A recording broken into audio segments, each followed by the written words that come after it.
વડોદરાના સાવલીમાં તસ્કરોએ પોલીસને પડકાર ફેંક્યો છે। સાવલી સેવા સદન જેવા વ્યસ્ત વિસ્તારની બિલકુલ સામે આવેલી સોસાયટીમાં મધરાતે તસ્કરો ત્રાટક્યા હોવાની ઘટના સામે આવી છે।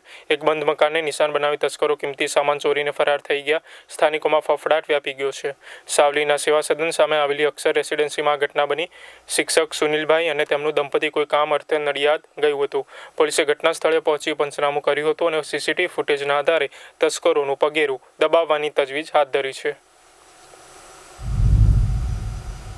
મારું ઘર અક્ષર રેસિડેન્સી સોસાયટીમાં આવેલું છે ને ત્યાં મારા ઘરે ચોરી થઈ છે, એટલે હું અત્યારે પોલીસ સ્ટેશનમાં ફરિયાદ લખાવવા હું આવ્યો છું। ચોરીમાં શું થયું? ચોરીમાં એવું છે કે મારી બેબીના ચાંદીના કંઈક દાગીના હતા ને થોડીક રોકડ રકમ હતી, લગભગ 5-6 હજાર જેવી। એને બીજું શું છે, તિજોરીને નુકસાન કર્યું છે, લોક તોડ્યા છે તિજોરીના, ઇન્ટરલોક પાછું ઘરનું તોડ્યું છે, ઉપરના બધા દરવાજા ખોલેલા છે, એ બધું છે અત્યારે।